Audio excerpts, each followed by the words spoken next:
Hello, my lovelies, and welcome back to our final discussion on the Yamas.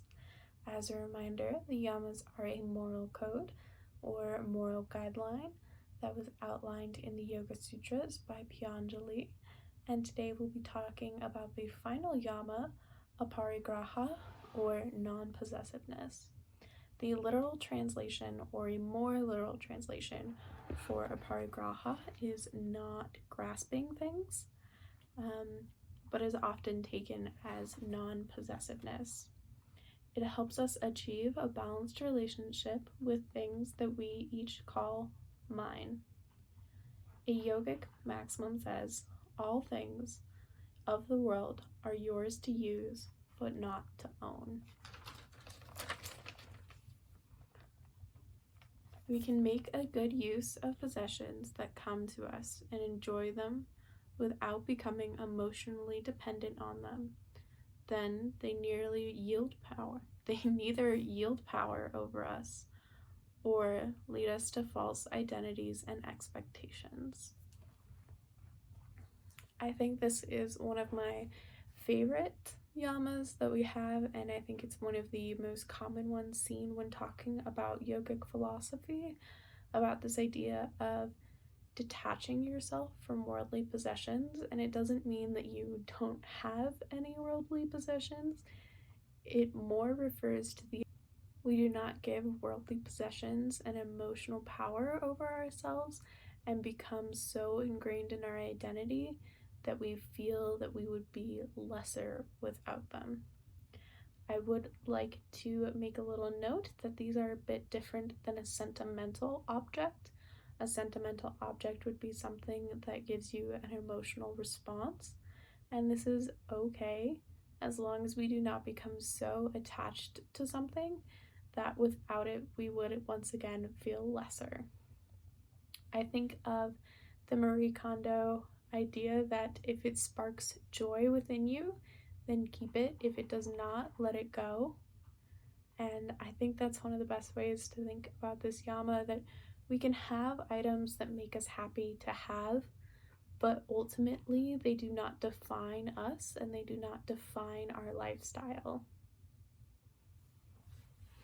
All right, now that we've gotten a little bit of background into this, let's go ahead and get started with our meditation practice. As always, settling into your space, finding a comfortable posture, taking big breaths in through the nose and out through the mouth.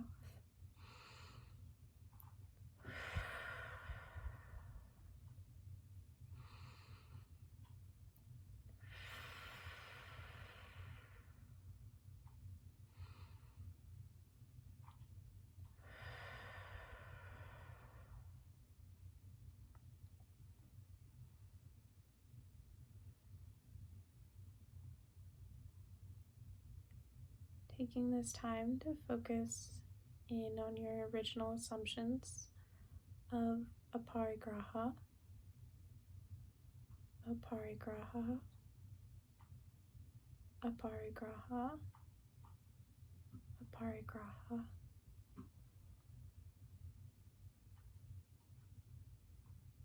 Cultivating your thoughts and emotions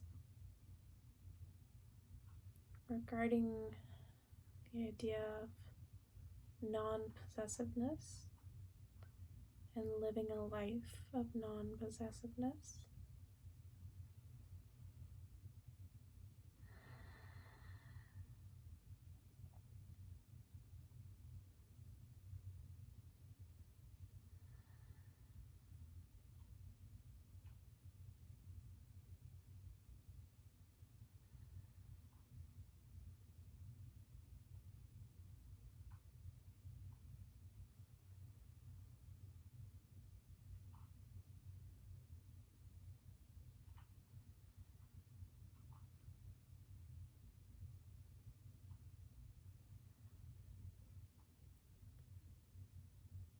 First,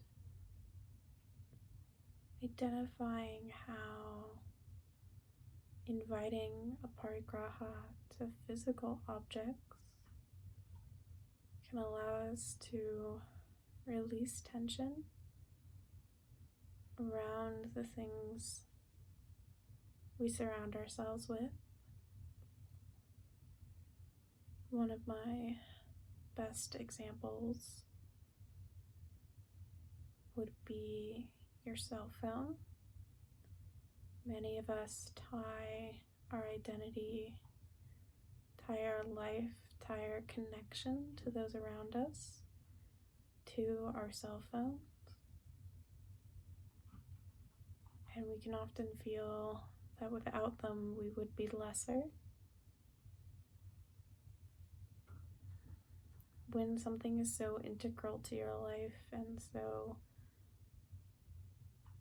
available to you, it can be easy to start to assign false identities and false worth to an object.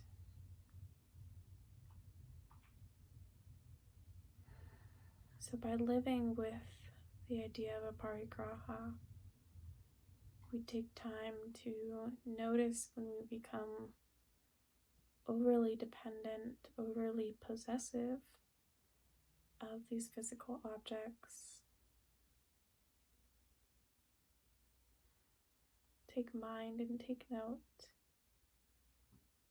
and slowly begin to release our identity, release our possessiveness, to ultimately free us from false identities, from false tension.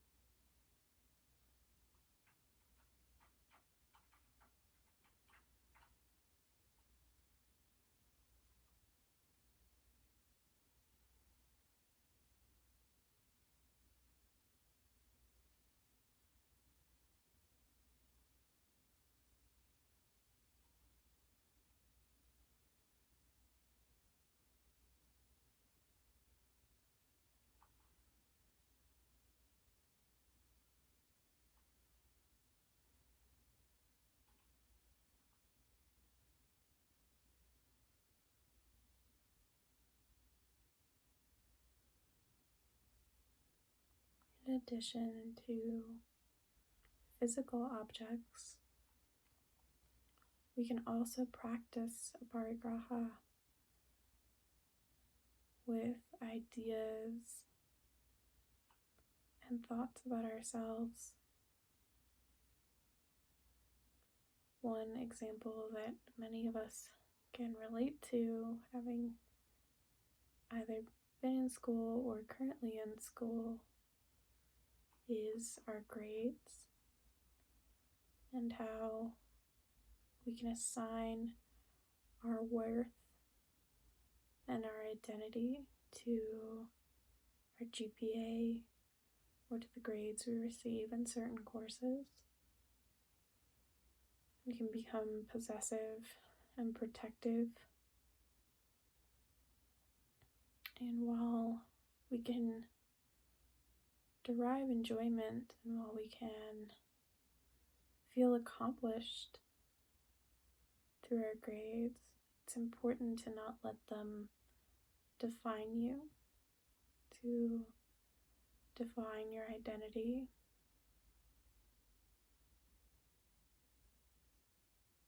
To cause great stress and tension in the body, and in the mind, and in the soul. Because we've attached ourselves, we've become possessive or grasping at ultimately something that should not have such power over us.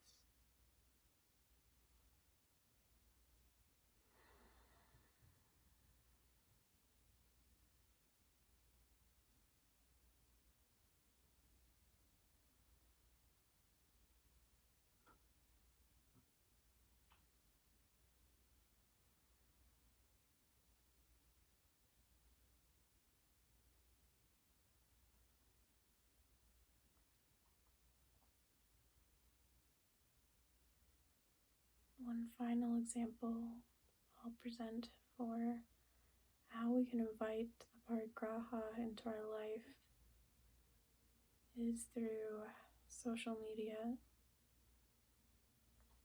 When we post a picture to Instagram or any other social media site, we can become possessive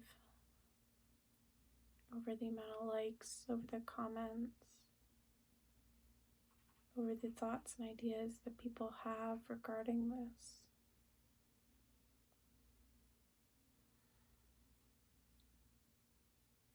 And while we can spark joy from our content, from a creative outlet, it's important to remember that as long as it sparks joy for you, that's enough. You do not need to obsess or possess or grasp or for anything further.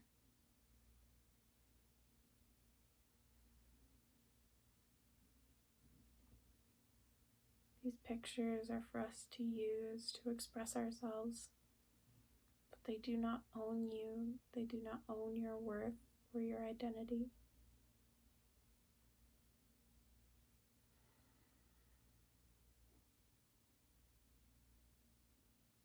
I leave the rest of our time together for you to reflect on Aparigraha, or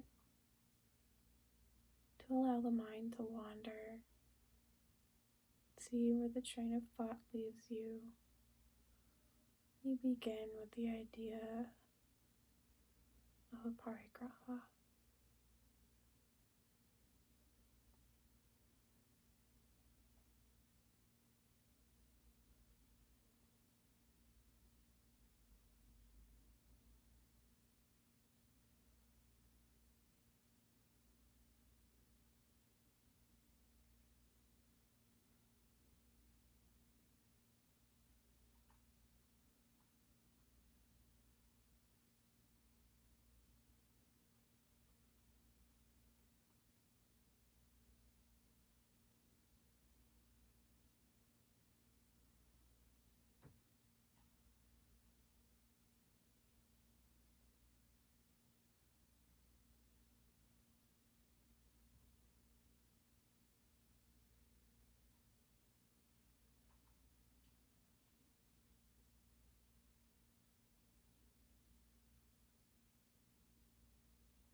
Beautiful. When you're ready, bringing your attention back to your physical space, back into your body, inviting gentle movement through the fingers and toes,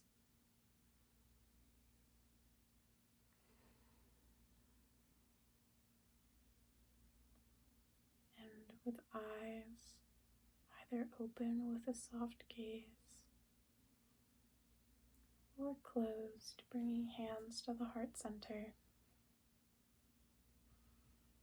The light in me honors the light in you. Namaste.